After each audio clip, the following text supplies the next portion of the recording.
a caricatura de um traidor. É muito mais. Geralmente é associado o seu nome a isso, né? E ainda aqui no Nordeste ainda tem uma festa, né? Que fazem também.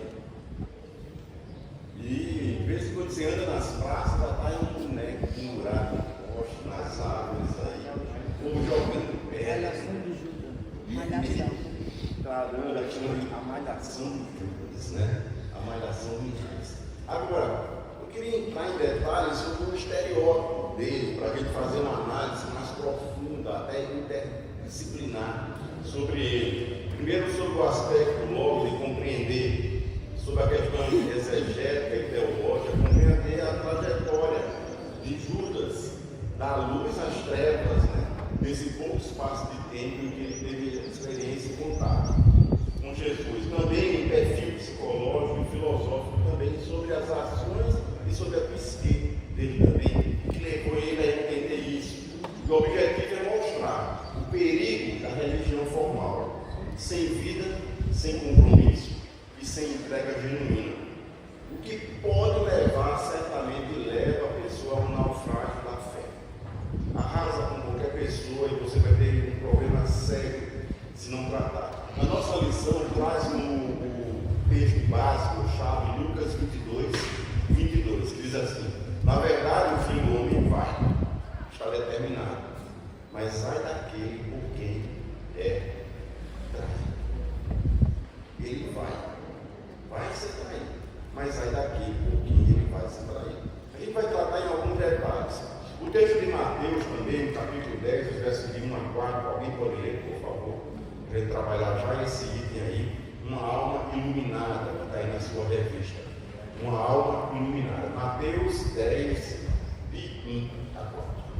Tendo Jesus chamado os seus discípulos, deu-lhes autoridade sobre os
ambiente para entrar no campo. Mas lá tem uma imersão ou dentro que o autor diz quem ele é e fala que é Judas, irmão de Tiago, servo de Jesus.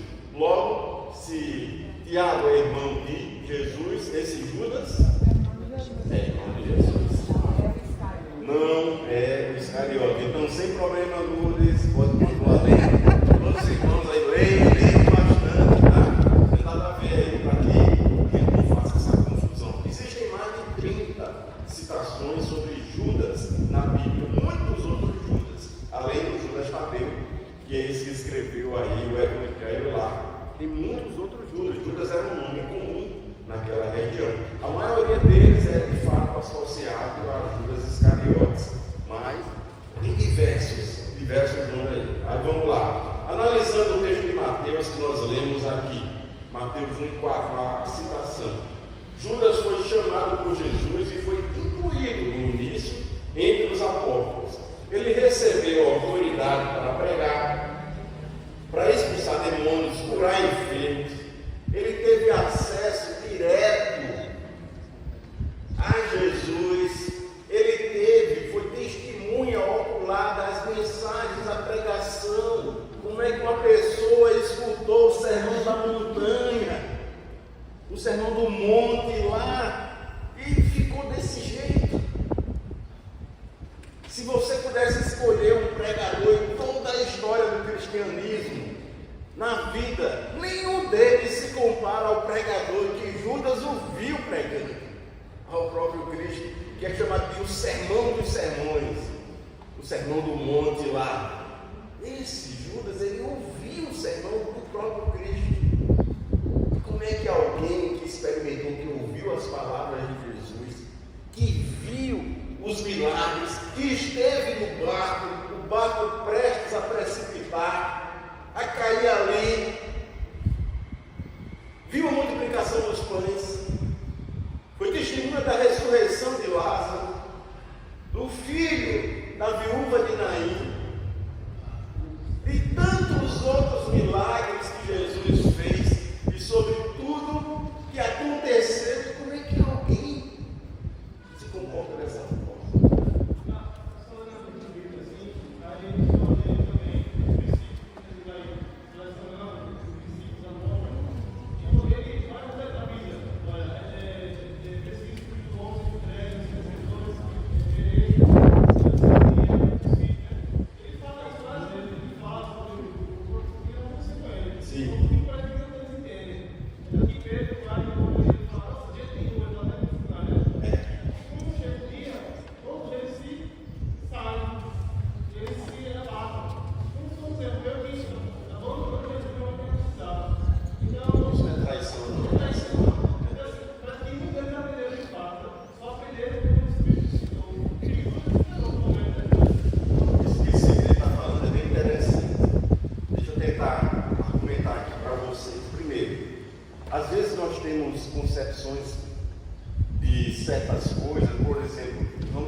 Sob o domínio de Roma, não brinquem, eles pagavam altos impostos e constantemente eram castigados, as suas casas eram invadidas por cobrança de impostos, muitas vezes eram arrancados de casa violentamente por uma injustiça tremenda que estava acontecendo. Então o maior anseio dessas pessoas não era a expectativa de um reino espiritual que fosse estabelecido.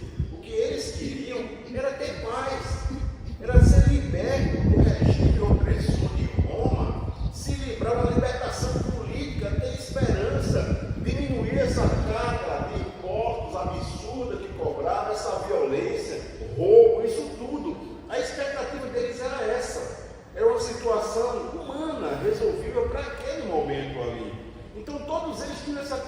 não.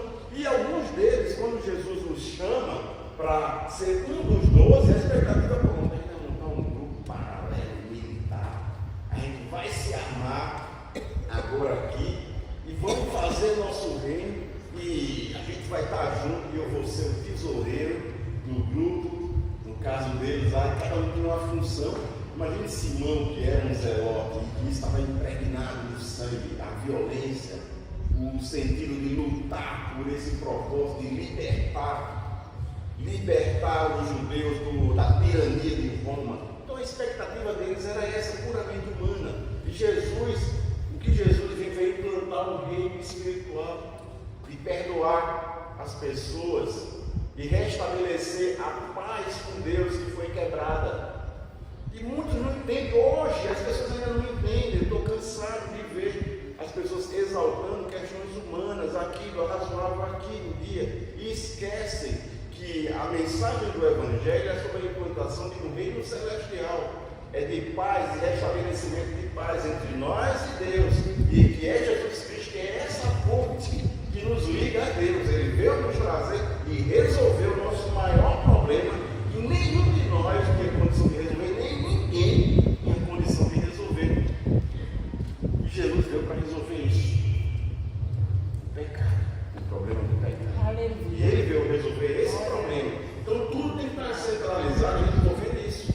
Mas para eles era muito difícil sobre a cabeça essa expectativa. Queria paz, queria liberdade, queria se libertar dessa opressão, dessa violência do Império Romano. E essa é a expectativa que eles viam. É tanto que o que se levantou aqui é muito interessante. Que ele disse assim: todos traíram. E é verdade, todos traíram. Agora, claro, teve graus, intensidades, motivações diferentes e situações que a gente vai tratar aqui direitinho. E vai entender e perceber. Agora, a grande questão aí do que aconteceu, que foi chocante, que foi impactante para cada um dos discípulos até então, porque até o momento da crucificação de Jesus eles estavam arrasados. E aquele conto lá a história, a narrativa de Emaús, traduz bem essa questão. Acabou tudo, vamos voltar para casa, não tem mais sentido, acabou tudo. E qual foi o impacto forte sobre a vida dos discípulos? A ressurreição. É Jesus, depois daquilo tudo, chegar e dizer: Pai, seja convosco. Tudo fechado, trancado, com medo, no lugar aqui. Jesus entra, atravessa a parede e diz assim: Pai, seja convosco. Ele, todo mundo assim, ele é o Filho de Deus. Aquilo ali deu uma força para o Evangelho como nunca.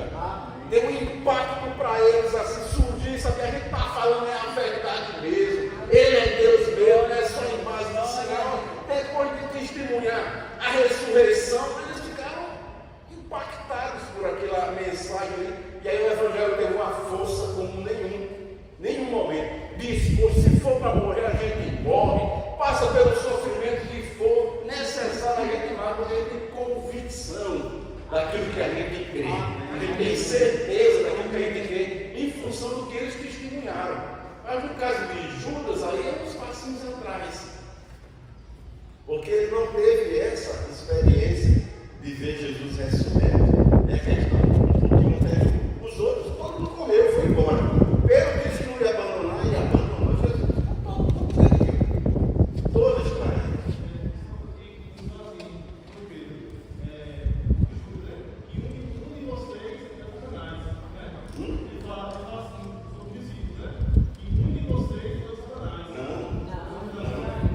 Entrou nele.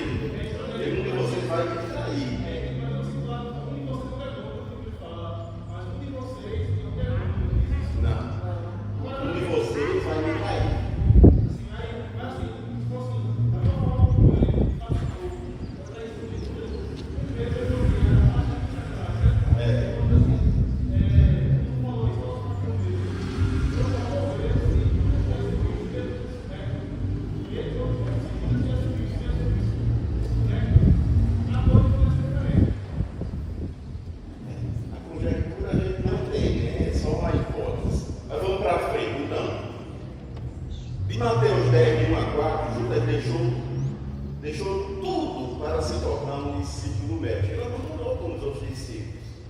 deixou tudo, entrou para ser um dos apóstolos, seguiu Jesus. Judas andou por 3 anos ao lado de Jesus, tornando-se um dos seus amigos íntimos. Judas ouviu explicações que nenhum outro ouviu, além dos 12 discípulos. Confiança, tesoureira, né? Tesoureira. Aí, Judas foi testemunha ocular. Isso aí está na revista de vocês, tá? Vocês podem acompanhar, que eu estou lendo aqui no ponto 1. Judas, uma alma iluminada. Tem os pontos de 1 a 6. O que eu estou citando são esses pontos aqui. Judas de 1 a 6. Aí eu citei o primeiro, o segundo, o terceiro. Judas ouviu as explicações que nenhum outro ouviu, além dos 12 discípulos. Marcos 4:34. Judas foi testemunha ocular de todos os poderosos feitos do Senhor. Judas foi enviado para pregar o reino e realizar prodígios em nome de Cristo. Lucas 10:17. Eu estou adiantando porque ele vai tratar de outras coisas bem interessantes. Judas foi escolhido como administrador do sustento do Senhor e seus companheiros. O pastor disse só isso aí. Já dá uma força, uma questão de confiança ainda maior. Ainda maior. Que era o tesoureiro do grupo. Então era uma pessoa que tem que ser ainda de maior confiança. Mas se eu não estou equivocada, em Atos 16, dá a entender que ele usou o dinheiro do ministério para comprar um terreno no nome dele. Ele já era safado. Não, no nome dele, de Judas, já era safado. Ele não se converteu, não, foi só. Só foi por interesse. Como tem muito crente que entra na igreja por interesse, ninguém eu não sei. Mas é a mesma coisa. O que a gente vai tratar é exatamente sobre essa questão.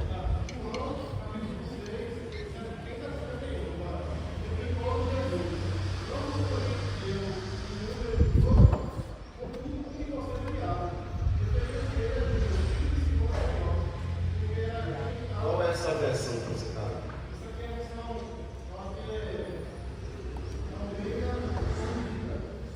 Pronto, se você pegar a própria revista, a revista, e como é que está?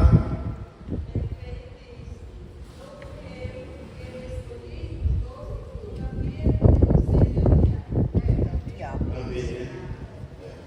Essa característica de pode ter ser usada, porque Na transliteração não.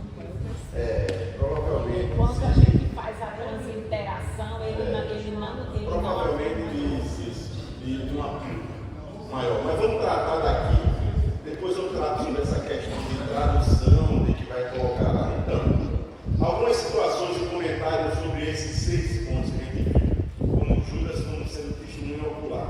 Judas esteve diante da revelação plena dele, como ninguém, como nenhum de nós, mas rejeitou a transformação interior. Isso é que é profundo, é para mim e para vocês nós entendermos. Uma coisa é eu levantar a mão aqui, aceitei Jesus, mas outra coisa é o meu coração lá dentro, que levantou todas as mãos que ele fez para Jesus, é onde ninguém vê. A questão é lá no coração, a transformação de fato que ocorreu. Você só testemunha e vê as coisas, mas não tem essa aliança, esse compromisso lá dentro, no interior. Não vai adiantar, não é só superficialidade. Não dá para encarar. Judas admirava Jesus, mas sua fé era superficial, fundamentada em expectativas políticas e pessoais. Aí vem uma outra questão, para a gente poder entender, explorar. Sabe por quê? Porque todos nós temos expectativas e geramos expectativas em função da nossa fé em Jesus. Aí a grande questão é: qual é a minha, qual é a sua expectativa em relação a Jesus? Qual é? Porque dependendo da minha ou da sua expectativa em relação a Jesus, talvez você, pelo meio do caminho, tenha algumas decepções, impressões. E a grande questão é isso, é que eu queria entrar mais nessa lição de hoje, é porque o que eu vejo ao longo dessa minha trajetória como crente, o que eu vi já familiares adoecerem dentro das igrejas por expectativas falsas, erradas sobre o Evangelho.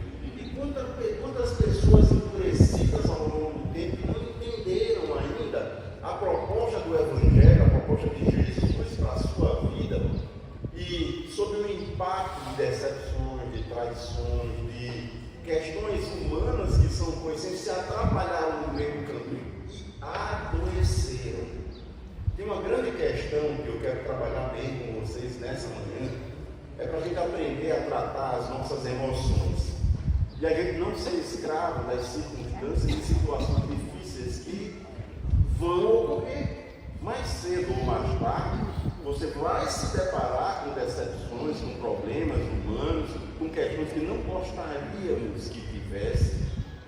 E se acontece, tem que ser por um acidente, não por um hábito, mas podem acontecer. Mas que a gente precisa ter a maturidade para aprender a tratar melhor essas questões, para a gente não adoecer. O que eu e você tem que entender é que a gente não tem controle sobre o que acontece de lá para cá, mas eu e você temos controle sobre o que acontece daqui para lá. Então a gente precisa trabalhar as nossas emoções de uma forma que a gente não adoeça, que o nosso coração não seja uma terra fértil para amarguras, para decepções, para enfrentar tantas essas coisas aí que termina adoecendo a mim e a você. Porque imagine, muitos de nós vai enfrentar um dilema de traições. Como lidar com essa questão no coração, onde ninguém vê? Como é que a gente trata essa questão lá na nossa alma, lá dentro, onde ninguém está vendo? A grande questão aqui, maior assim, é como é que Jesus lidou com isso. A gente às vezes penetra muito nesse personagem, e como é que Jesus, que foi traído, como é que ele lidou com isso?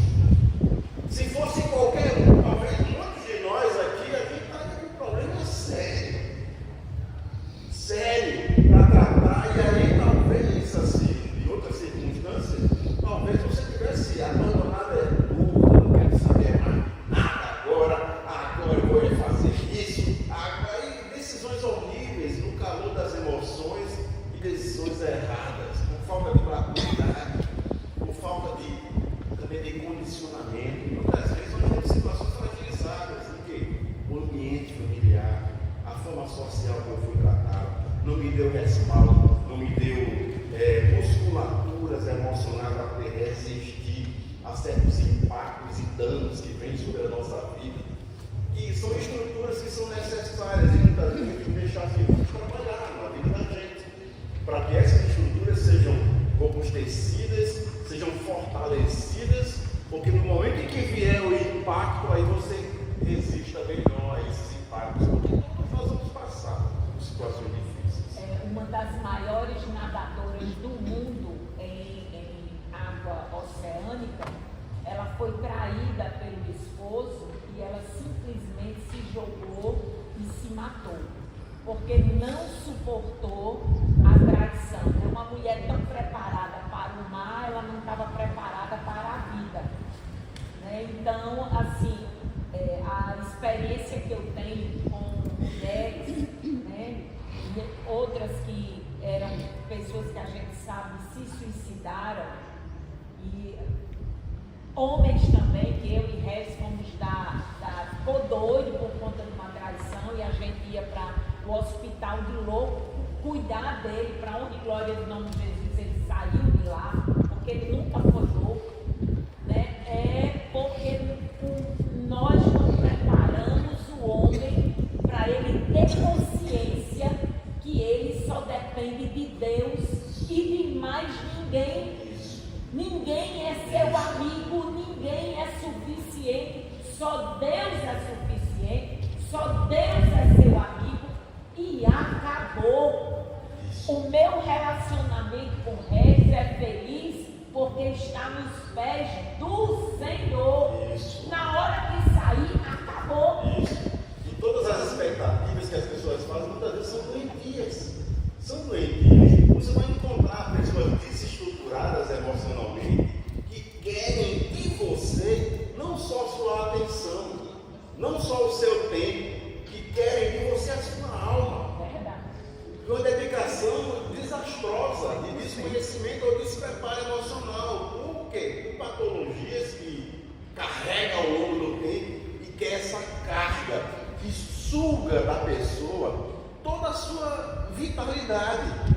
Com doenças que precisam ser tratadas, e muitas vezes não só por questões espirituais, por questões emocionais mesmo, que precisam de tratamento, são traumas ao longo da vida, sensação de abandono, tristeza profunda, por uma incapacidade de reação, por frustração de sonhos não realizados, por tantas outras questões que vão pouco a pouco ali destruindo a alma por dentro, e ninguém vê isso. Ninguém vê. O que busca todo o tempo a pessoa procurar culpados da sua dor, e que não adianta de nada porque não teve uma percepção madura de entendimento. Ainda vive na mesma filosofia de John Sartre: o inferno é os outros, a culpa é dele, a culpa é dela, a culpa é... O que você não entendeu ainda é que isso não adianta de nada você culpar os outros, você ainda fica paralisado, anestesiado, travado na vida, cheio de estigmas, de paralisias emocionais, de dores profundas, por não ter aprendido a equacionar isso melhor na sua vida. E qual a melhor forma? Sentar no divã de Deus, sentar no divã de Cristo, coloca as suas dores diante de Jesus. Se você nunca fez isso, vai lá, deita lá no travesseiro, fala todas as suas dores, todas as suas experiências. Às vezes é necessário revisitar esses porões escuros, já cheios de teias de aranha, que você nem quer falar mais sobre isso. Mas você ainda tem resquício disso aí. Precisa ser tratado. E o melhor para tratar é deita lá no travesseiro lá e começa a falar com Deus. E o pior, pastor, é que a igreja, eu estou dizendo a igreja, não é essa igreja no geral, com heresias, vem dizendo, não, é porque isso é maldição hereditária. Eu digo, a minha maldição hereditária foi quebrada no dia que eu aceitei Jesus como Senhor. Tá? No dia que eu aceitei Jesus como Senhor, nenhuma maldição há. Sobre aqueles que estão em Cristo. Então não venha colocar na minha história uma maldição que não existe. Meu problema é emocional. E meu problema emocional eu trago nos pés do Senhor. E se eu precisar de uma profissional, eu vou para uma crente, porque ela vai entender o que eu estou passando. É o melhor que você tem para dar. Vamos mergulhar mais, que é muito interessante esse assunto que hoje tem que abordar. E por algumas coisas, né? Tem um professor chamado Carlos Oswaldo, que é um exímio escritor. Ele falando sobre Judas, ele ressalta que Judas foi uma testemunha dos milagres, mas progressivamente foi se afastando dos propósitos de Cristo. Em vez de tratar que a expectativa dele era de encher os bolsos, de dinheiro, de sair bem daquela situação, de ter uma projeção dentro daquela situação, se aproveita da situação. Por quê? Porque as pessoas têm também um falso entendimento do próprio meio, ou às vezes até numa igreja, que as pessoas têm, que eu escutei já de pessoas, infelizmente, a expectativa é de um determinado cargo, de assumir uma situação, uma projeção humana, que confundem o palco. Aí o que acontece? A pessoa se frustra por uma situação ou outra, não sabe que ninguém é insubstituível e que em determinado momento Deus vai usar aquele e outro, vai usar o outro, e ele precisa aprender a saber até a maturidade e entendimento que nenhum de nós é maior do que essa palavra e todos nós somos servos dessa palavra. E a gente tem que estar submisso a isso para poder entender, porque senão a gente gera expectativas falsas no nosso coração e é traído pelas próprias emoções por nós mesmos e é frustrado. E em função dessa frustração a gente toma decisões danosas para a vida da gente. E muitas vezes difíceis de serem revertidas. Difíceis de serem revertidas. Por isso, tanta gente doente. Aí, que passaram pelas igrejas e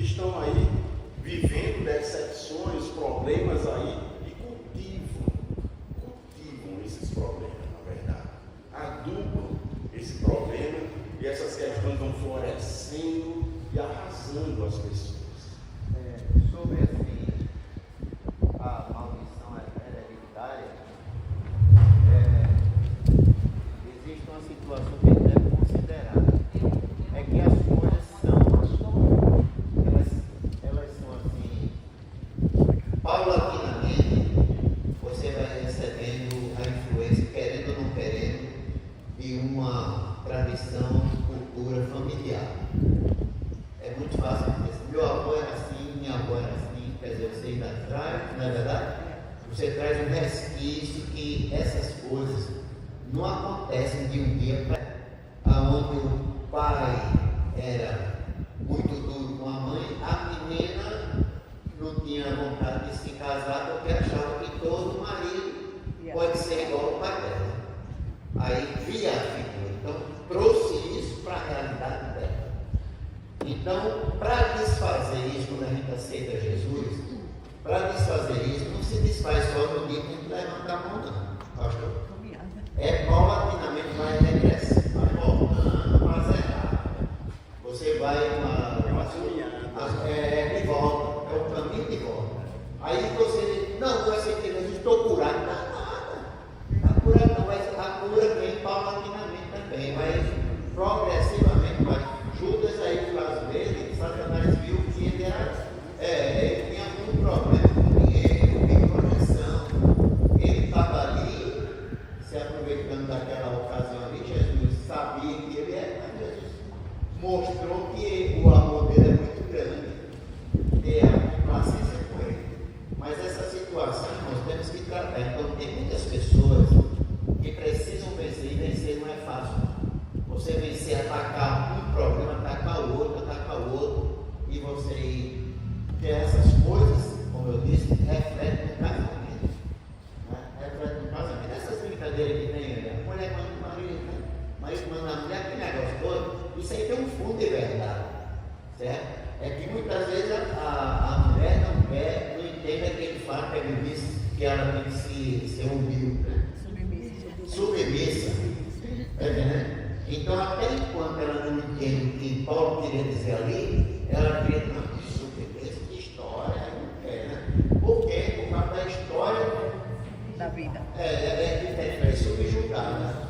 E espécie assim, deve ser maltratada. Mas essa não é a maldição que se fala, maldição hereditária que se fala. Essa daí é emocional, é aquilo que o pastor Jailton estava falando, que a gente tem que vencer o nosso emocional e não é fácil. Agora, exatamente. Não é fácil vencer. Não é, mas a gente vence. Aí, olha que interessante, por exemplo, como é difícil, sim, mano, sim.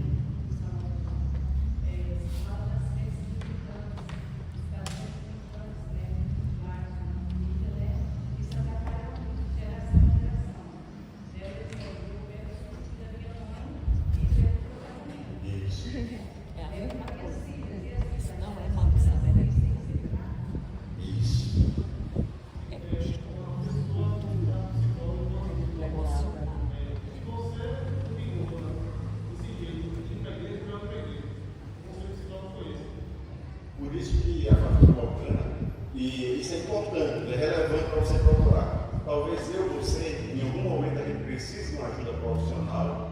Conselho, pastor, procure um profissional crente.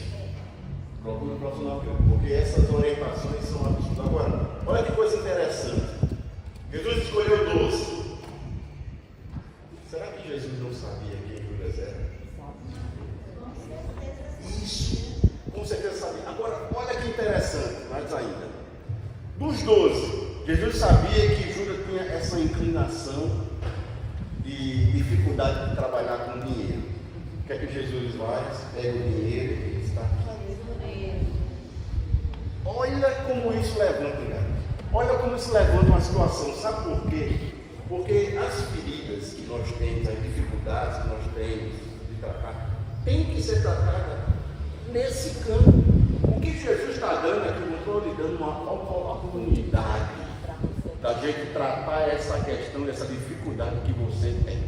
de trabalhar exatamente essa área. E muitas vezes na vida da gente vem, às vezes, situações sobre as áreas que nós temos dificuldades. Porque o que Jesus está tentando é exatamente tratar aquilo que está deficiente, que precisa ser revisto em nós. Então, quando Jesus toma a decisão de chamar um Judas e dar o dinheiro para ele aqui, é uma oportunidade que ele está tentando ali trabalhar a vida dele, e cabe a mim e a você dar espaço para que Jesus de fato trabalhe na nossa vida. Então, estar próximo da luz ou estar próximo de Cristo, isso não significa que você foi transformado por ele. Não foi transformado, é diferente. Aí o segundo ponto aí que tem, diz assim, uma alma alienada. Tem aí, né, Alexandre? Agora tem alguns assuntos diferentes que eu tratar aqui. Primeiro, sobre a perda do chamado. Pouco a pouco, Judas perdeu de vista a missão do discipulado, substituindo o chamado de Cristo por projetos pessoais. Essa é a grande questão também. E muitas vezes as pessoas estão na igreja, ou entram na igreja para subir projetos pessoais. Os mais diversos. Os mais diversos. Eu tenho na minha família, meu pai, que entrou na igreja com objetivo. Só que Deus passou a rasteira dele. Em que sentido? Vamos lá. Ele gostou da minha mãe e disse assim: eu vou entrar para a igreja para casar com ela. Por quê? Porque meu avô, ele gostou da minha mãe, queria namorar com a minha mãe, meu avô disse: sem ser crente, não quero. E não deixou. Imagina naquela época como era a dificuldade. Aí se eu entro na igreja, eu entro na igreja. Pastor Edinaldo disse que o senhor foi do mesmo jeito. Eu já era crente.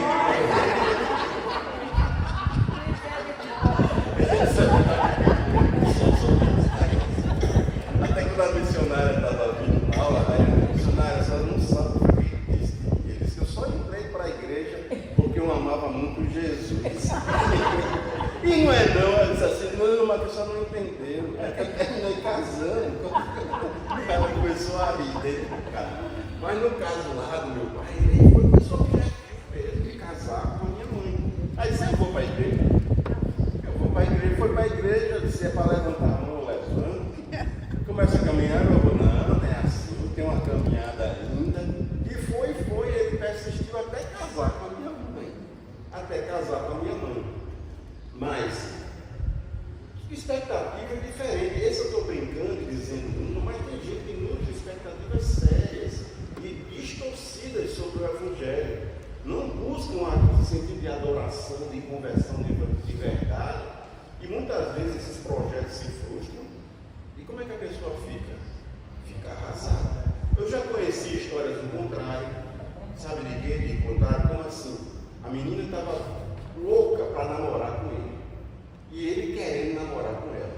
Quando ele entrou na igreja, se converteu de verdade. Porque Jesus passou a rasteira dele. Assim, se converteu de verdade. Ele tomou uma decisão: eu não quero namorar com você. E a decepção para essa menina, que toda a expectativa estava nele. Como às vezes na nossa vida a gente faz muitas expectativas sobre outras coisas. É sobre amor, é sobre dinheiro, é sobre realização disso e daquilo. E todas essas coisas nos traem. Nos traem. O caso clássico é o de Jacó, que eu preguei já aqui para vocês, de Lia, que era louca por Jacó. Completamente louca, enlouquecida por Jacó. Pensando que a razão da vida dela estava nesse romance, nesse amor que ela tinha por Jacó. E Deus mostra para ela que muito mais sentido é a ligação que Deus tinha com ela. E fez nascer da raiz dela o nosso Salvador, nosso Senhor, e não de Raquel. Então a gente precisa equacionar, equilibrar a nossa vida, saber isso é isso, aquilo é aquilo, saber separar as coisas. Tem uma coisa que você não abre mão, que não se negocia, são princípios e valores do reino. Não negocie, não abra mão, não faça concessão. E a grande questão é essa aqui, que na caminhada, pequenas concessões, grandes prejuízos, e muitas vezes difíceis de serem revertidos. Aí, perda do chamado. O Luiz Saião diz até uma história interessante, ele diz assim, que Judas exemplifica a autossabotagem espiritual, chamado para servir, mas preso pelo egoísmo. Ele foi autossabotado, ele mesmo se sabotou. E na vida também é assim, muitas vezes a gente mergulha, tem uma decepção com uma pessoa na igreja. Peraí. Como é que é essa sua estrutura de fé? É Jesus ou é aquela outra pessoa? E talvez você seja a pessoa levantada por Deus para ajudar aquela pessoa a rever conceitos e valores para poder caminhar junto também. Agora isso requer maturidade, cura, entendimento, saúde emocional, requer tudo isso. E muitas vezes, se não tiver cuidado, isso também suga até a sua saúde emocional para tratar dessas questões que não são fáceis de tratar. Porque nem todo mundo quer ser tratado, nem todo mundo quer abrir mão de detalhes ou de situações. É como qualquer um de nós. Por exemplo, vai dizer assim, o médico chegou para mim e para você e diz assim: a partir de hoje, corte giló, cebola, não fala isso, corte açúcar, corte pão. Eu disse, não, tudo menos pão. Não é? Mas se vem assim, para tratar a questão da saúde, tem que abrir mão de coisas que você acha que é importante, mas mais importante ainda é que está por trás. Então, ou eu abro mão dessas coisas, de questões cruciais para poder ser tratado e curado de fato, ou eu vou ficar então com uma situação de gravidade, negligenciando, comendo meu pãozinho e me matando cada dia. Então, por decisões que também no campo precisam ser tratadas, mas a gente se auto-sabota.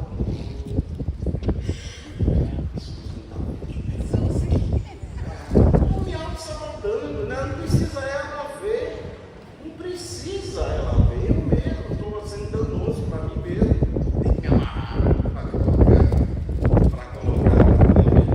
Então, são questões que precisam ser tratadas. São tratadas. Aí, domínio da cobiça. João 12,6 diz assim: apresenta Judas como ladrão. Quando a gente se assusta com o texto de João, eu mesmo me assustei na narrativa lá, quando fala do manto de Lázaro, de Maria, que o ungiu com perfume, e ele diz aquelas coisas, era melhor dar para os pobres. Embora interessante que a formulação de argumento é forte, né? Monta um conteúdo de argumento convincente. Era melhor juntar esse dinheiro aí e dar para os pobres. Era interessante o argumento dele, mas não tinha intenção nenhuma. A grande questão é que está por trás lá. Não tinha nenhum interesse. E João diz assim: ele está dizendo isso porque ele era ladrão. João diz logo, sem meias palavras, né? Cita logo lá. Então apresenta Judas como ladrão da bolsa. A cobiça e a ganância têm um espaço crescente na vida de Judas. O amor ao dinheiro minou a sua fé e corrompeu a consciência dele. Corrompeu. E tantas outras pessoas que entram em círculos de amizade, de pessoas que vivem nessa situação de uma vida simplesmente tomada ou regrada por questões de prazeres, de bebidas, de fartura, de comidas, de outras coisas, e envereda por esse caminho aí de curtição das emoções, de sensações, de prazeres, e termina se complicando. Judas queria um Messias que satisfazesse as suas expectativas, satisfizesse suas expectativas. Como muitas vezes a gente quer igrejas que nos satisfaçam, um evangelho que se adeque a mim, um Jesus que pense como eu penso, um Jesus que fale o que eu falo, um Jesus que obedeça o que eu digo. Aí a gente quer o Salvador, quer um amigo imaginário, que é uma situação muito diferente do que é. E a proposta de Jesus é para que eu me modifique, eu seja transformado a cada dia que eu ando com Ele. Eu vou sendo transformado e moldado dar espaço para o Espírito Santo ir ali, aqui e ali, tirando, raspando aquela ferida, tratando e vai arder. Quando ele chegar lá com o remédio, lá vai arder. Quando ele coloca naquele canto, vai doer. Mas faz parte do processo. A dor faz parte do processo. Inevitável. É o meteorlado, é o sanativo. E a minha mãe dizia, né? Quando tem uns meteorlados agora, aí, quando eu estava lá, quando machucou, aí disse assim: eu quero desse cantinho aí, assim, isso daí é mesmo que água, isso não serve não, é bom é esse aqui. Quando eu vi, era aquela que é lixi sanativo, assim, o cartão já vem em mim, assim, ainda vem em mim, assim, para tratar. E botei mesmo, pastor. Ele pulou os 3 dias.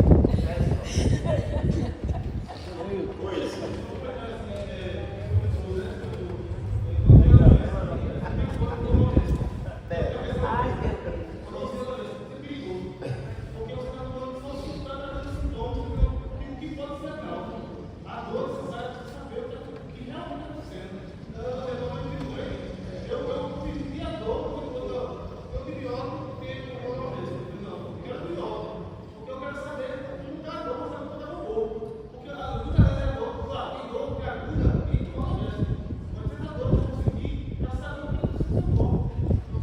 Isso é muito interessante, porque em que sentido assim?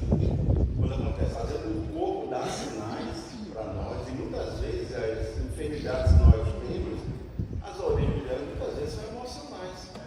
Às vezes você está com a dor no pescoço tão grande, é uma tensão muito grande, por uma situação que você está passando, que você fica pensando o tempo todo naquilo ali, se angustiando, criando expectativas sobre aquilo que nem aconteceu, mas você vai dar errado isso, vai fazer aquilo, vai acontecer isso, daqui a pouco a dor não está só no pescoço, a dor está na meio quanto é junto, aí você vai amarrando a cabeça, que eu não dormi direito, e aí o que adianta tomar um analgésico para parar a dor, mas se o problema continua lá,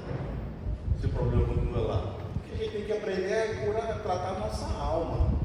Essa expressão que tem, aceite Jesus, que ele vai transformar a sua vida em relação seria, aceite Jesus, que ele vai salvar a sua vida. É melhor? Na verdade, o efeito da salvação promove transformação. No caso de Judas, é que não houve essa transformação, essa salvação. Não houve. E o dilema que a gente trata de igreja assim é que eu fico pensando, imaginando que homem duro, porque teve o privilégio de ouvir Jesus, teve a oportunidade de ser testemunha ocular dos milagres que Jesus fez, mas isso não teve um peso sobre o seu coração. Continuou naquele projeto de vida dele, de enriquecer, de tomar proveito daquilo ali, de se dar bem com a situação, no detrimento daquilo que estava acontecendo. Isso é muito danoso e acontece às vezes também com familiares de crentes, com filhos, netos de crentes, porque eles terminam vindo, se acostumando, porque às vezes o pai, a mãe, dentro de casa, não tem um testemunho de vida, de transformação daquilo que Deus fez de fato na vida dele. Aquilo ali se tornou uma tradição, se tornou costume, se tornou só um hábito, e sem produzir efeito real, consistente, verdadeiro, pertinente na vida da pessoa. Isso termina afetando as outras gerações, porque não vem aquilo ali como realmente como um compromisso de salvação e transformação, mas como apenas uma cultura religiosa. Então esses não têm efeito sobre os outros, sobre a pessoa. Também, Jair, nós temos que ter muito cuidado, que somos pais, de não ligar com religiosidade, querer que os nossos filhos sigam, porque tem que ter o momento dele e a aceitação dele. Tem. É no momento e no tempo do Senhor. Isso. Porque às vezes a gente quer que ele siga a todo custo.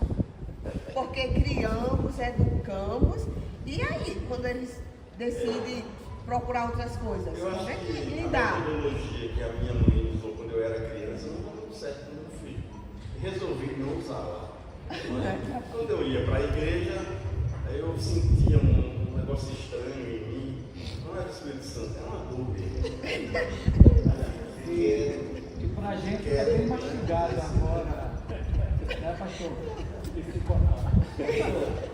Pra gente tá bem mastigado agora, porque após esse trabalho todo, a Bíblia sempre os feito placa de trânsito. Aí tem os versículos que sempre fico pensando nele. Por exemplo, quando eu vejo que o mundo ao meu redor está enriquecido, eu falo, aí eu lembro logo, amar a Deus sobre todas as coisas, né? Aí a outra é, quando eu vejo que eu começo a ter essa síndrome de Judas, que eu posso chamar, Todos nós. aonde está o teu tesouro? Está entendendo? Aí está o teu coração. Eu tenho que mudar rapidamente, porque se eu deixar ele enraizar para eu tirar, eu vou depender de um auxílio externo, como foi falado, que esteja uma pessoa orientada por Deus, para podar, e é mais difícil. Nós temos condições, por estar tão mastigado dentro da igreja agora com a gente, é só a gente pensar direitinho e viver a Bíblia. Errar, o homem erra por não conhecer.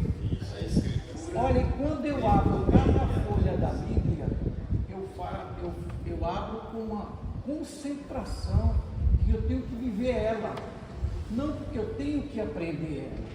Aí eu tenho que decorar, porque eu vou estar no meio dos meus irmãos, eu tenho que saber de cor aquele versículo. Não, eu não leio desta forma. Eu aprendi a ler de uma forma particular. Ano passado aqui, o pastor ele sabe muito bem, alguns antigos, quando a gente ia para Campina Grande se reunir para um mutirão missionário, aí eu ficava assim, pensando assim, por que os pastores dizem, olha, agora temos uma sós com Deus. Só com Deus? Eu não sabia. Depois eu entendi. Realmente o homem tem que falar com Deus, não sozinho, no momento. Porque Jesus muito ensinava a gente, e a Bíblia ensina de que todas as vezes Jesus saía e levava consigo alguns para ter o exemplo. Olha, saia um pouquinho daí do redor, saia da cidade um pouquinho, suba no monte comigo, fica só com o papai, fale com ele. Porque fazendo isso, vai ter uma vida espiritual bem alicerçada com Deus. Aí os problemas acabam. São mais difíceis, né? É mais difícil. Tirar o som da gente, ou abrir o buraco e entrar aqui. Agora, a palavra de Deus, ela é alimento, ela é mel, ela é pão, mas ela também é espada. Exatamente. Ela penetra entre a alma e a medula, ela sonda pensamentos, discerne as coisas e ajuda. Então, a palavra de Deus é algo diferente. À medida que você lê, ela lê você. E se você deixar ser lido pela palavra, certamente aqui e ali, todos nós, em algum momento, em alguma situação, vamos ser confrontados pela palavra. Em algum momento ela vai ferir. Mas a graça que há, que ela também, ela fere, mas ela também é equipamento de estrutura.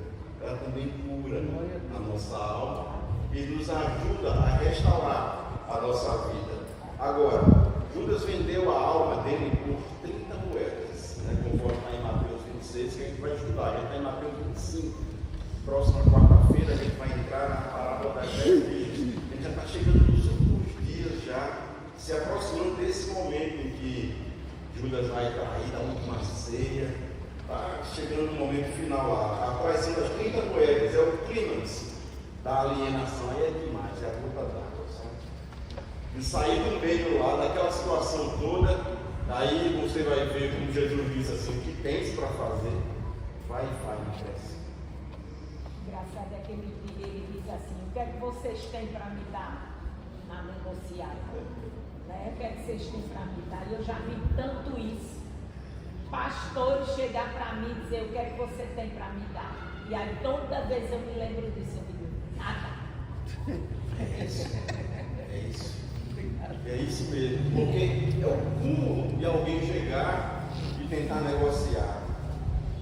E aí vem a parte ainda mais forte ainda para mim, é quando Judas vem, porque eles eram tão parecidos, né?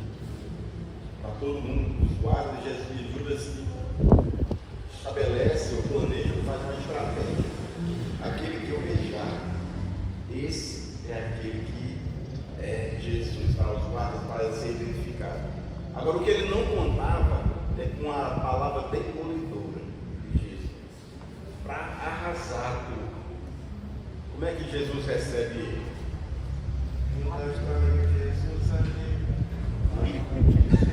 Como é que ele? Judas se aproximando de Jesus assim. Sem vergonha. Ainda tem essa ousadia, olha a cara de que vem chegar aqui perto de mim. Não.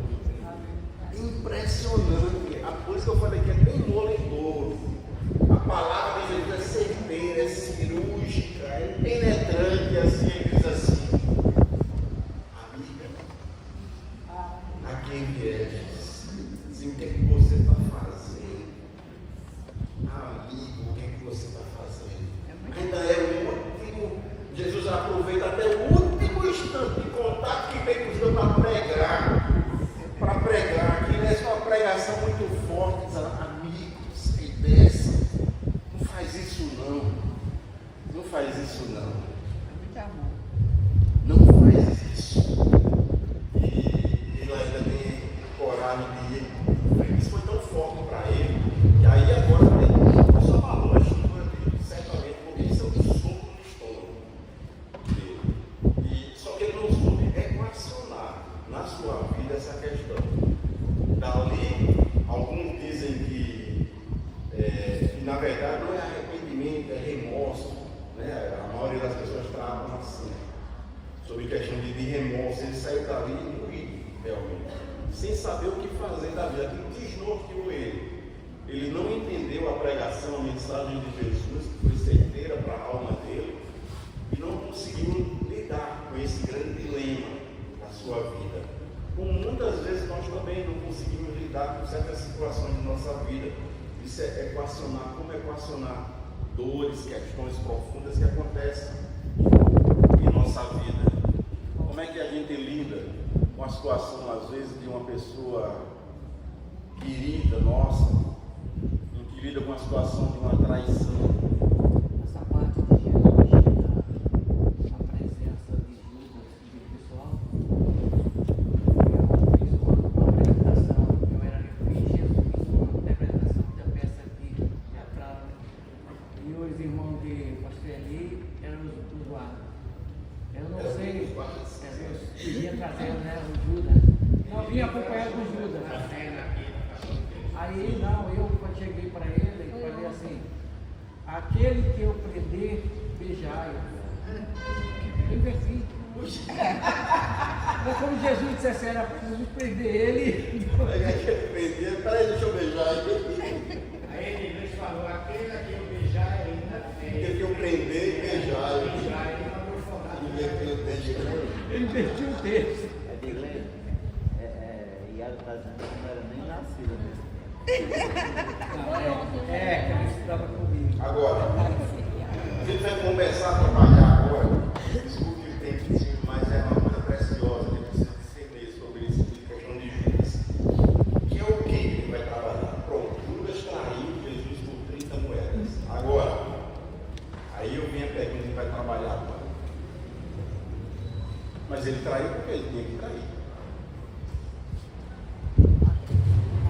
Se não fosse ele, seria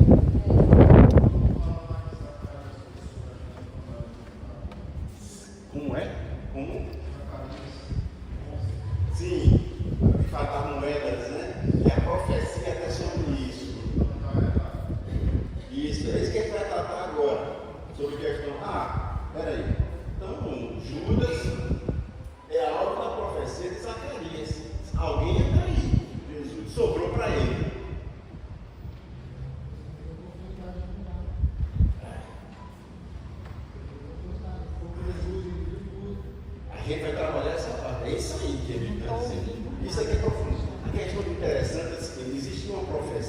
Zacarias, dizendo que aquele das moedas que ia trair.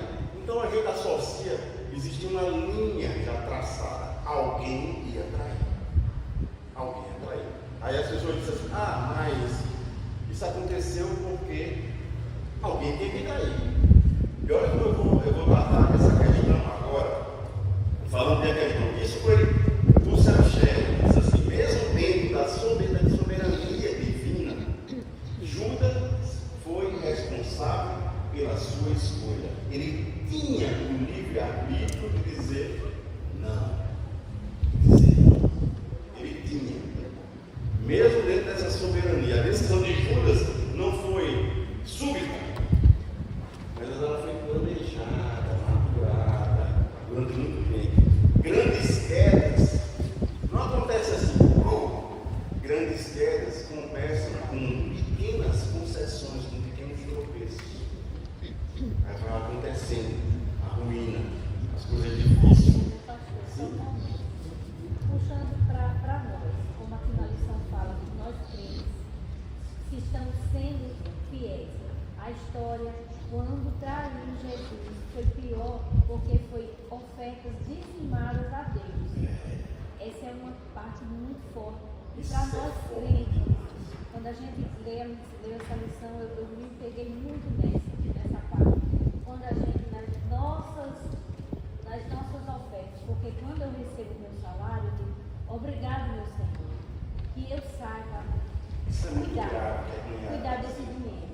Então, quando nós traímos a Deus nas nossas ofertas também. Isso é muito grave. Olha que aí, para vocês poderem entender o que aconteceu. A quem Judas foi fazer a proposta de 30 moedas para colocar? Não se trata de pessoas aí fora, aos religiosos, aos sacerdotes. Então, o que eles pegaram foi o dinheiro da casa de Deus, que era dedicado à obra de Deus, e desse dinheiro roubaram a Deus para pagar Judas, para dar a ele 30 moedas. E o que acontece depois, quando Judas vem e joga as moedas lá na casa de Deus? Que cena é essa? É para a gente perguntar assim, o que é isso aqui? O que é isso aqui? Isso é uma casa de Deus? Isso é o quê? O que é isso aqui? O nível de corrupção, de maldade dos seres humanos, do que os homens são capazes de fazer com coisas que são tão sagradas, que deviam ter um outro entendimento. Isso machuca. Qualquer pessoa assim que tem um temor a Deus, que se fica indignado com essa situação, mas isso tudo é o que? Estrutura religiosa, onde a palavra não é proclamada, onde a palavra não é lida, onde a palavra não é ouvida, o que acontece? Sustenta estruturas falsas. Mas quando a palavra é revelada, ela vai demolir estruturas falsas. Onde a palavra, a doutrina é ensinada em conformidade com a palavra, dissolve liturgias esquisitas, teologias contestáveis, heresias que são proclamadas e muitas vezes aplaudidas nos lugares, e pessoas que promovem esse tipo de situação aí, sendo aclamado por muitas pessoas que não conhecem a palavra de Deus. Mas esse em algum momento causa um transtorno terrível, porque é sustentado por estruturas realmente falsas, por não conhecerem de fato a palavra de Deus. A vida de Judas serve como um alerta. A proximidade externa com Cristo não substitui a necessidade de um compromisso, de uma devocional, de um relacionamento diário íntimo com Cristo. Não substitui. A gente precisa entender. Agora eu quero chegar na questão que eu queria abordar. Um escritor português chamado José Saramago escreveu um livro chamado Evangelho segundo Jesus Cristo. Ele é ganhador de um prêmio Nobel. Ele ganhou esse prêmio Nobel com um livro que ele escreveu, Ensaio sobre a Cegueira. Esse Evangelho sobre Jesus Cristo eu não cheguei a ler todo, li alguns trechos, algumas partes dele, e me chamou muita atenção. Ele se associa ou se assemelha muito com a proposta de Martin Scorsese para um filme chamado A Última Tentação de Cristo. Qual é o entendimento que eles fazem? Ele tenta tirar a divindade de Jesus e tratar Jesus muito com a questão humana, pelo viés humano, tirando ou desassociando essa questão da divindade. É um Jesus cheio de dúvidas, cheio de temores, cheio de incertezas, um Jesus muito fragilizado e condicionado a questões humanas. E nesse livro, o Evangelho segundo Jesus Cristo, Judas é humanizado e é visto como um traidor, e amenizado. A sua traição é funcional, ou seja, ele traiu porque foi parte do plano de Deus. É isso que Saramago levanta lá, sobre essa questão. E no livro ele aborda, muita gente trata dessa forma. Aqui é importante que nós, como crentes, conhecedores da palavra de Deus, a gente aprenda a refutar. Não é a conhecer para poder refutar, sair debatendo com as pessoas aí. Não vale a pena entrar nessa seara aí. Mas é para que você entenda que existem fundamentos e que nós não estamos aqui de uma forma alienada. Nós estamos aqui estudando, aprendendo a palavra de Deus para nos dar estruturas teológicas, bíblicas, para poder fundamentar a nossa aplicação.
dificuldade que a gente tem para tratar, tanto na teologia como também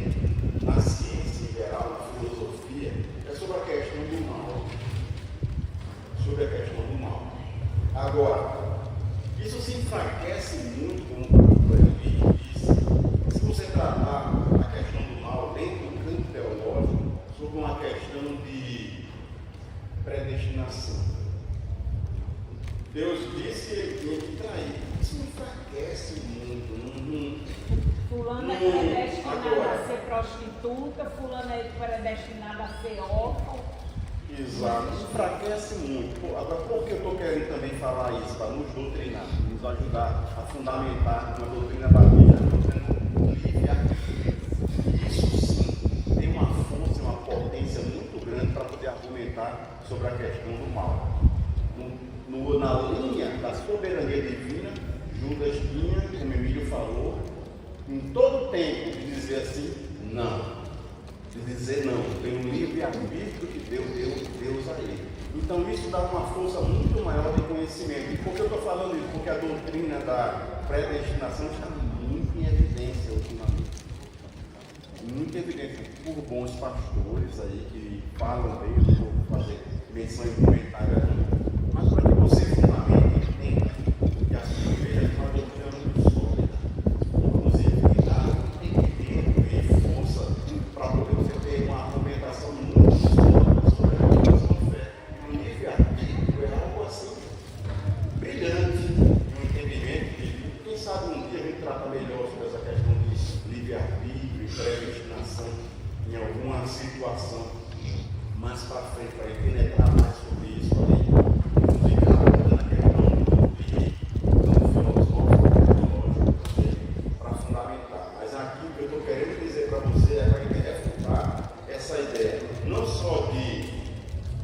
José Saramago, de Martin Scorsese, de Ferdinando Perucelli, que é um escritor italiano, Raio Marcotti, escritor americano, todos eles falando sobre essa questão de Deus traiu. Deus disse que ia trair, não traiu. Tinha sim. Cássio, que é um teólogo americano, ele diz assim, comenta aqui, a Escritura mantém essa tensão sem contradição. A soberania de Deus se cumpre sem jamais violentar a responsabilidade humana. Para mim foi uma das melhores colocações que eu vi isso aí. Então, Deus tem um plano e tem um traçado da história que vai acontecer. Agora, ele não violenta a responsabilidade humana. Todo tempo o homem tinha sim o livre-arbítrio de poder dizer não, ou sim. Não, ou sim. Tá? Então, Deus não é o autor do pecado. Deus não é o autor. A primeira condição que traz para a gente a profecia não anula a responsabilidade. O segundo, Deus não é o autor do pecado. Na origem do mal, Ele criou o mal. Mas lá em Isaías diz assim, eu e o mal, versões anteriores. Se você colocar lá, ele permitiu. E você vai ver que existe a questão da divisão sobre o mal moral, que é uma questão ética, é um mal físico, que é a questão de intervenções no caso lá de Isaías, e a tempestade, de coisas que iam acontecer sobre o povo, que Deus trata bem. Deus não é. Alguém leia, por favor, Tiago 1, 13 e 14.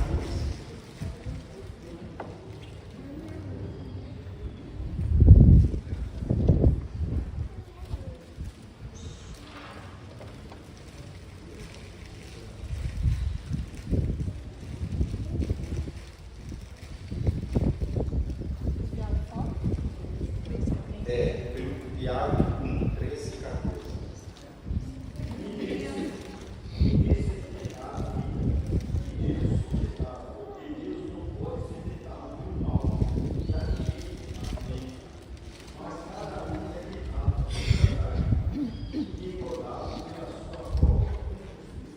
Então, esse texto ele reforça que o pecado de Judas nasceu de sua alienação espiritual, da falta de amor verdadeiro a Cristo e da rendição, à ganância. Isso sim é a origem desse mal aí. Não uma questão que Deus disse e ele foi, não, é uma inclinação pessoal que ele tinha. E ainda, a Escritura afirma também que tanto a presciência. E sobre o aspecto também da liberdade, Atos 2:23, alguém leia, por favor. Jesus, eu vou ler para acelerar o tempo aqui.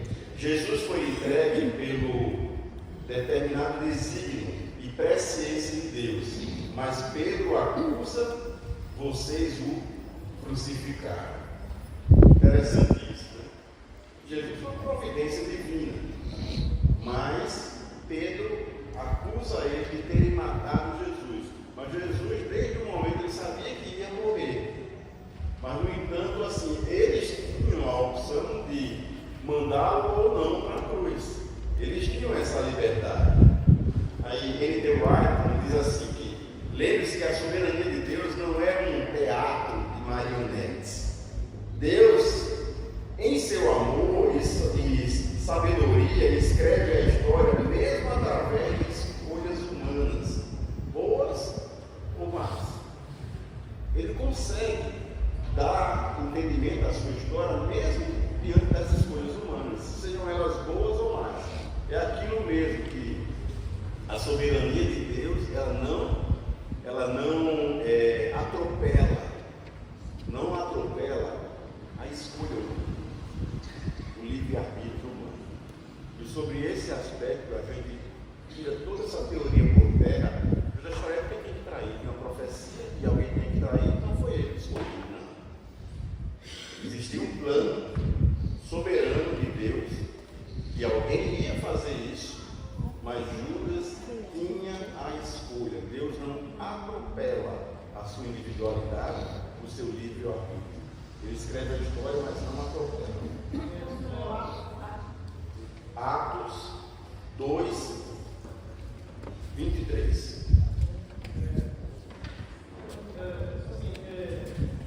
Eu sou também muito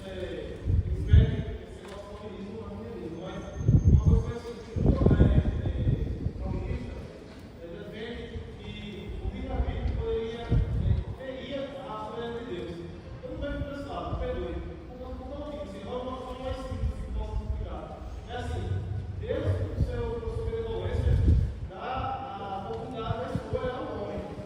Porém, no entanto, na sua impotência, nada pode contra Deus, porque ele sempre está. Esse é um paradoxo, aparentemente um paradoxo, mas que tem esse interesse.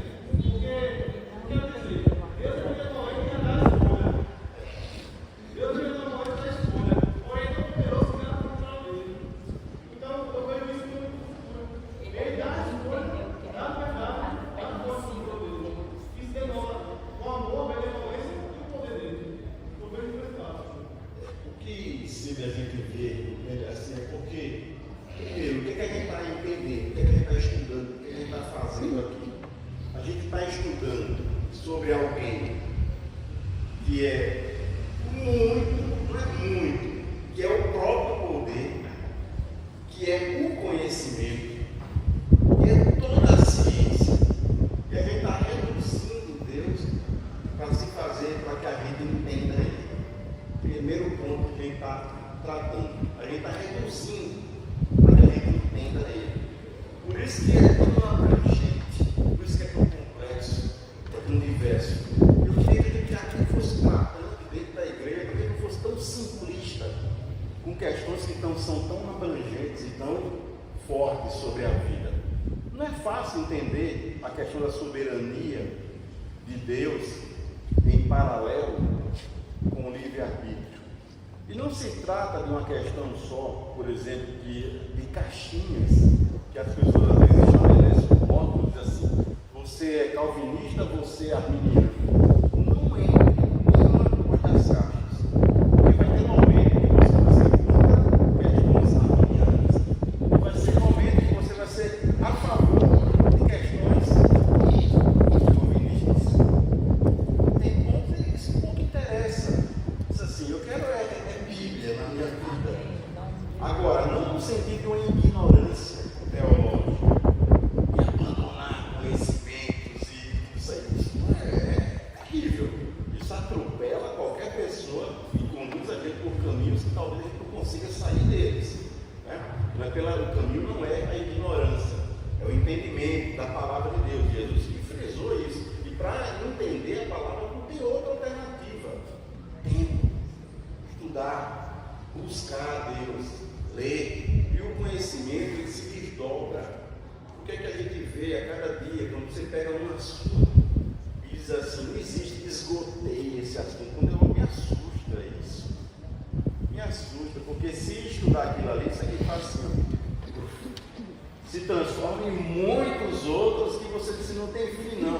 Aí você pega um fio daquilo ali e ele aí se transforma em mais 10. E você vê quanto é profundo. Claro, porque a gente está estudando sobre alguém que é o próprio Deus que fez todas as coisas, que nos fez, que é exatamente o conhecimento, que é o detentor de toda a ciência, de todo o conhecimento. Por isso, assim, que embora, claro, é óbvio que você tem um tubo de ensaio, mas isso não pode ser argumentação para que a ciência não esteja envolvida nos processos de reflexão e de entendimento da palavra. Não podem estar desassociados, isso é alienação. Isso conduz a gente em algum momento também para caminhos danosos. Não pode deixar esse ponto de vista de lado. Por isso que eu fiz questão de trazer assuntos atuais, como escritores, como Saramago e outros escritores que falaram já sobre Judas e sobre esse aspecto, porque em algum momento na vida você vai tratar sobre isso e você vai ter uma maturidade melhor. E o assunto é muito denso. Aquele relógio não gosta de mim, ele está dizendo várias vezes assim que acabe. Mas o assunto está tão bom. Mais além do que ele queria tratar, sobre questões assim da alma e da psicologia, da psique, sobre escolas freudianas, o que é que Freud diria ou falaria sobre o entendimento dessa consciência de Judas e outras questões mais para a gente abordar aqui no relógio não deixa. Mas no entendimento, tá bom. Até o Jesus Cristo, tem dois exemplos que eu estou entendendo. É quando dá uma moeda para ele, como um homem e ele sendo Deus, ele podia ter cortado o papo ali. Mas me dá uma moeda aí, o que é essa moeda? Então ele fez, é de César, então dá a César que é de César. Que é Deus. Então ele dispensou o estudo, a ciência. A outra foi quando ele deu crédito, quando ele foi transladado após o batismo para o deserto. Ele podia cortar um papo ali com o inimigo, não quero papo contigo não. E houve um intercâmbio ali, para no final ele dizer a palavra final para ele. É os estudos que ele está fazendo aqui, é isso mesmo, é para a gente entender quem é quem, mas a gente não sair do caminho. O caminho é esse, é o estudo da palavra de Deus, é conhecimento da razão até o céu. E isso está certo. E para a gente não tratar esses personagens de uma forma mais assim, simplória, porque eu estou cansado dessa narrativa de preto e branco. E nem todo mundo, ninguém é preto e branco. Às vezes é cinza. Às vezes assim. E naquela situação, naquele momento, se comportou daquela forma. Em outra situação, pode se comportar de outra. Para que a gente penetre mais desses personagens e entenda sobre a estrutura. Mas a grande lição que eu queria que eu, você, que cada um de nós saíssemos daqui nessa manhã, é de aprender no nome de Jesus, a tratar melhor as suas emoções, a seus corações, porque eu, você, cada um de nós somos bombardeados muitas vezes por questões fortes emocionais, dificuldades de relacionamentos e outras coisas mais. A gente precisa ter maturidade de Deus e pedir a Deus que nos ajude a tratar essas questões, senão eu e você, nós iremos adoecer. E o pior de tudo é que por muitas pessoas não darem espaço para que Deus trabalhe em sua vida, permanecem adoecidos e adoecem outras pessoas. E em geral, filhos, pessoas que estão mais próximas, sofrem forte influência dessa questão não tratada, que é ignorada, passada por cima, mas não adianta. Ela vai retornar de alguma forma e se revela, até a gente aprender a deitar lá no travesseiro com Deus e dizer, Deus é isso. O que Deus não quer ouvir é exaltação pessoal, que eu sou bom, que eu sou isso. Não adianta, Deus sabe quem eu sou. o que eu tenho colocado diante do divã de Deus, Senhor, eu tenho dificuldade com isso, eu preciso tratar isso, aconteceu isso. Mas aí tudo isso tem que ser colocado diante de Deus para que Deus traga a mim e a sua vida. Eu não estou conseguindo me livrar disso. Isso, não estou conseguindo me livrar disso. Me ajude nessa área e pare, meu irmão, em nome de Jesus.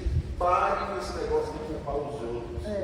Por mais que o outro ele fica um mal e um mal forte, mas pare em nome de Jesus de culpar.